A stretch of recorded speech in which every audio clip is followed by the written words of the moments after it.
that was a fail. Let's see if we can do it again. Hey guys, this week we have a 2024 BMW X2. Now, what is the X2? Most of you probably know it's the coupe version of BMW's entry-level SUV, the X1, based on the same platform, shares interior, many other components.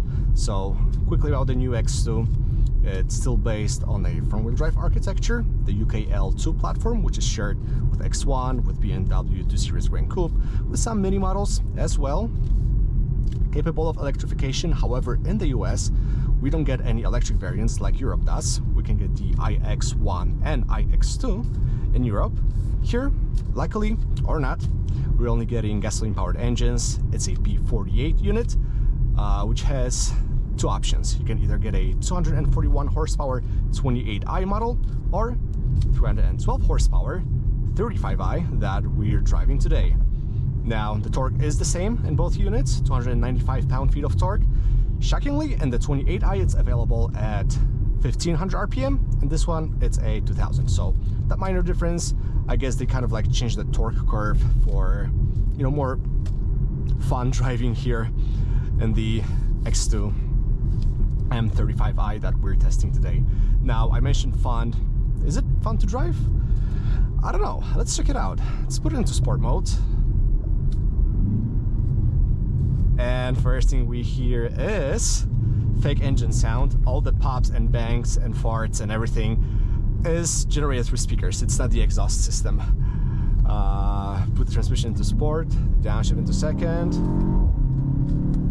Yeah, what we're hearing now is not actual engine sound. The exhaust on the outside is actually pretty quiet. Anyways, besides the fake engine sound, I love the engine. You know, BMW makes one of the best performance-oriented 2-liter 4 cylinders on the market. The only other is K20 that I can find in Honda Civic Type R. This is amazing, the power and torque curves. How the power is, you know, being delivered is it's super linear. It revs pretty high up for a modern turbo pile. The transmission, we'll talk about it in a second, is not all that great. Let's take a couple of those corners more aggressively. We do get a little bit of torque steer, despite the fact that xDrive is standard. But obviously, this is what you get for a front-wheel drive architecture. Brakes, yep, they're great. Our tester has upgraded brakes with the N compound pads. BMW also slightly modified the caster offset in the M35i for better steering feel, and for the first time in a long time, especially in a BMW SUV, I can tell that the steering is cool. Provides feedback, not a lot of it, but it's pretty cool, pretty communicative. There's obviously some obvious body roll. I mean, this is what you kind of expect from an SUV, but it stays pretty stable.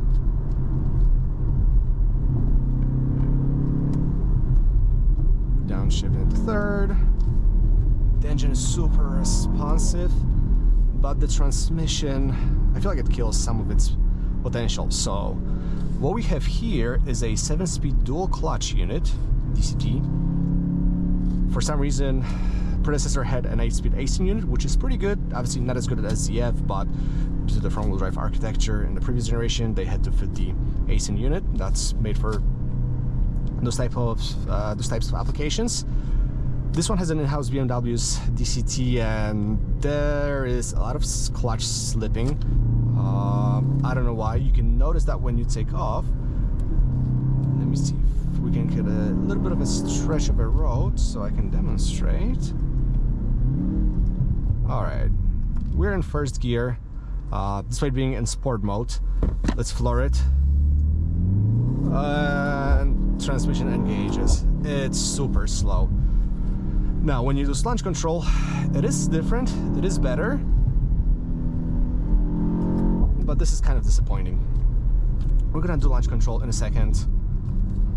Let's take a couple of those turns a little bit more aggressively. Yeah, the body control is pretty good. The M35i gets adaptive M sport suspension. The difference between both driving modes isn't huge, but it is noticeable. Yesterday I hung out with my friends and one of them sat in the back seat. We had it in personal or comfort mode, then put it into sport, and he was like, dude, put it back into comfort. Our favorite corner, there is understeer. Can't trick physics, but it's not as bad as the S6 that we drove a couple of days ago.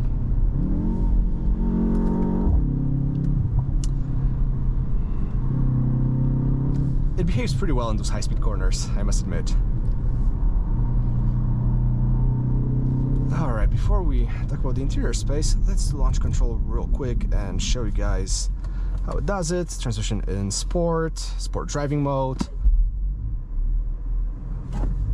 Whoa, that was a fail. Let's see if we can do it again.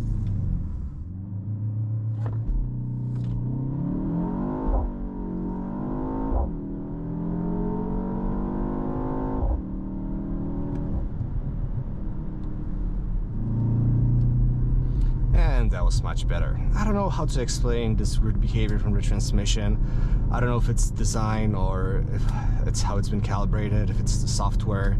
I hope BMW does something about it, because overall it's a great drivetrain, minus that transmission, and some tweaking hopefully will do it, because typically for BMW, powertrains are super strong. Again, no idea why they decided to go with the 7-speed DCT instead of the 8-speed ACEN unit that they had in the predecessor, but that was the call. Who am I to tell? Now let's put it into comfort or personal mode, as BMW calls it. It gets much quieter, no more fake engine sound, and we can actually enjoy the ride. The car is pretty comfortable for what it is. The suspension is on a firmer side, but it's not punishing. The cabin is well isolated. Shockingly, we get laminated front side windows, which is not so obvious in a segment of subcompact premium SUVs. The steering gets obviously a little lighter, and the cabin of the X2 is a good place to be at. We have very good quality materials for this segment. Again, we don't feel like we sit in an entry-level luxury car or, you know, discount model. We get real aluminum here, some Alcantara inserts, good soft touch materials across the cabin. Let's pass this gentleman over here as he's struggling a little bit up the hill. That's probably what I should be doing instead of sitting in a car. Anyways, the materials are soft wherever they have to be. The storage is good. The center console is pretty open. We get extra storage here as well. Glove box, decent size. Door pockets are also fine. Nothing to complain about. The price might be a little bit too much. As tested, we're looking at $60,000. So for some, understandably, this can be a lot for an entry-level SUV from BMW.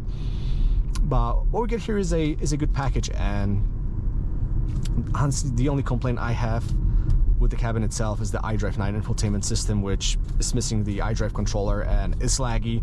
I have issues with Bluetooth audio, with wirelessly pairing into Apple CarPlay. Sometimes the system forgets my phone, forgets that it's there, even though it's listed on the list of devices. I upgraded to the newest version that was available a couple of days ago, but that didn't seem to solve the problem, which honestly is kind of shocking, because BMW, I think, makes the best software for cars. They put a lot of effort into software. They have great developers, and this seems to be a beta version. So I hope they also, you know, address it. And with over-the-air updates that this car has capability of, this can be fixed. Overall, I don't know what else I can say about BMW X2. It's definitely targeted towards younger clientele, millennials or Gen Z.